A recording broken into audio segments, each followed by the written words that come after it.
feel about your online? Have you fallen out of love? Yeah, you'd be grown, come on, yeah.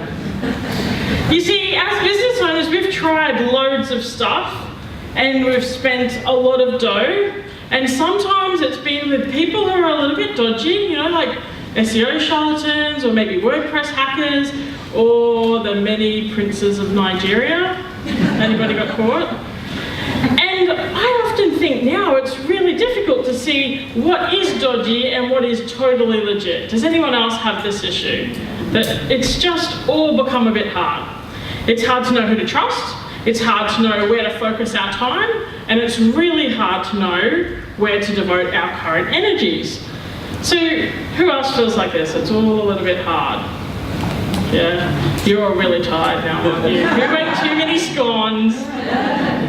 So that's exactly what I'm going to focus on today. And hopefully by the end of this prezo, you'll be feeling a little more in love with your online, but you should get some specific things that you know what to do next. So here's what we're going to talk about. We're going to learn what is the current focus for 2017. Where have things shifted and what should you be focusing your energy on for maximum benefit, for bang for your buck. We're going to touch on social media, which is for some people an evil topic and for others an absolutely lovely topic, and what's not working anymore and what's on the decline, and some web tools, some things that's going to make your life a whole lot easier. So first of all, let's talk about your website, which is my favourite topic, but for so many of us, it's the forgotten space, because it's not a squeaky wheel. It doesn't come to you and ask you for a pay rise. It's not calling you with complaints. It just goes there in the background, getting older and older. And it is powering away in the background though. I think many people are really surprised when they open up their web stats and go, oh really, this many people have been looking at my website? In fact, even my own website got way too old because I just had other priorities, as everybody does in business. And so we really need to rethink our website because it's the powerhouse of our entire online strategy. And if you haven't been giving it any attention lately, it's time to turn your attention back to it and have another look. It's also the center point of all of our e-commerce and our online credibility. And unlike social, we 100% own it. It's not going to go changing on us and changing the rules and taking away our marketability. So this is its major benefit. I have a look at websites all day, every day. I'm pretty much a website pervert. And anyone who's given me a card today, and some people who haven't, I've had a look at your websites, and there's some great ones, but there's also some ones that really need a little bit of love. Some of them look a bit old. They haven't been updated for a little while, visually that is. If you've got a blog you might not have posted, maybe since 2014. Some of the information is really ancient about products and services, and some people's opening hours don't work, as I discovered over the Christmas holidays when I was trying to go to places. And part of the problem is we've been having a total love affair with social. In fact, I think Facebook's now more than a decade old, and it's really strange to hear that it's that old. But we've been spending a lot of our time and attention in social to the detriment of the rest of our online presence. But you know, it's been fun. It's been like a good mistress. We've had some great conversations. Some of them have been good, some of them have been bad. But what's come out of it is we've got some raving fans who do our word of mouth marketing for us across the social networks.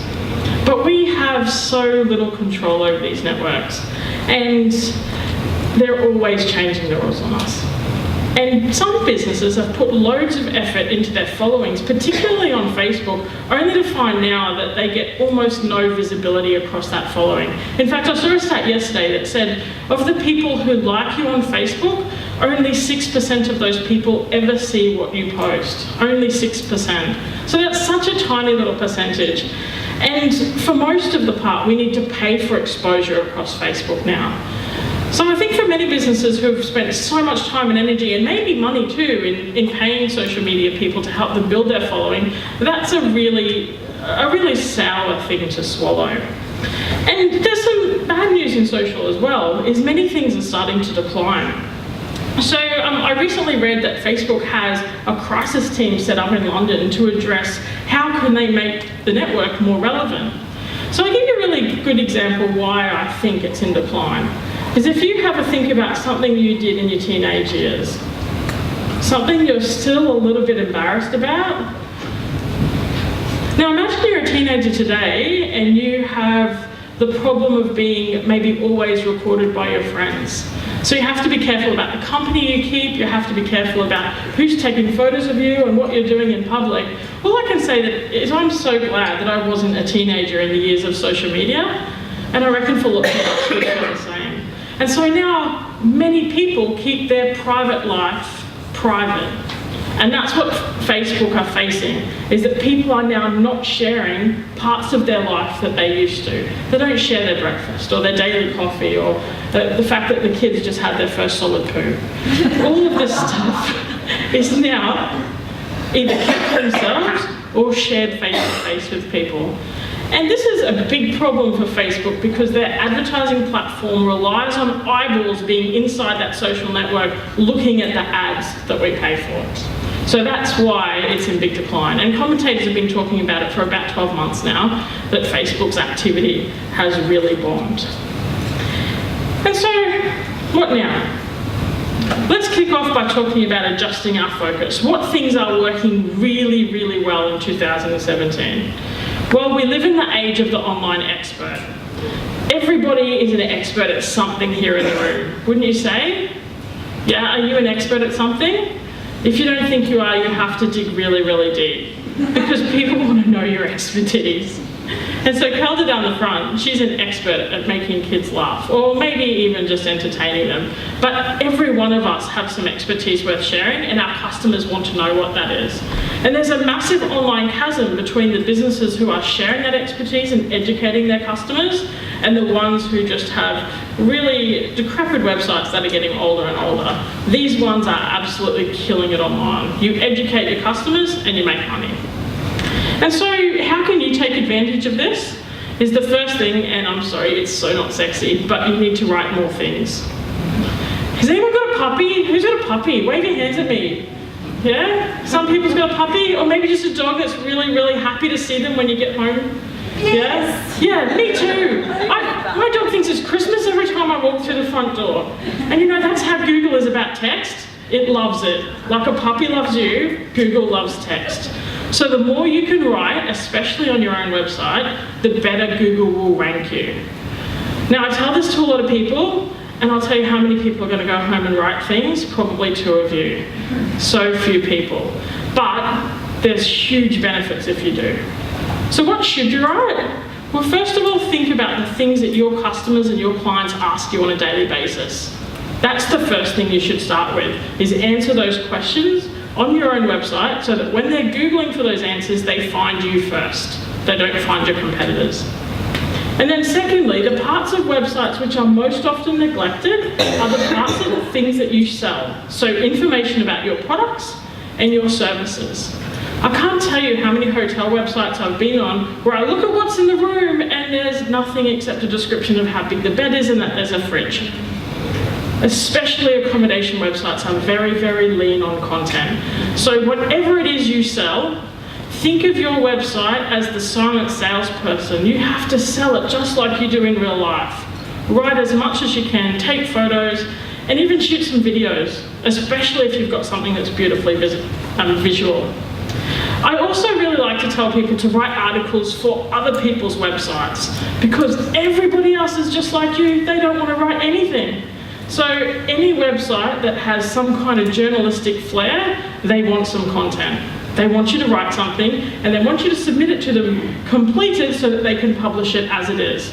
Because journalists, they're busy like everyone else. If you can get into Huffington Post, that's when you've really reached gold. Because once you get into some of the really big global websites, you'll find that your search engine ranking go up dramatically. I've had 2 of my clients recently get published in a Huffington Post, and they've had remarkable differences. So it's not impossible for us here in Far North Queensland to write on things that we're experts on and get published internationally.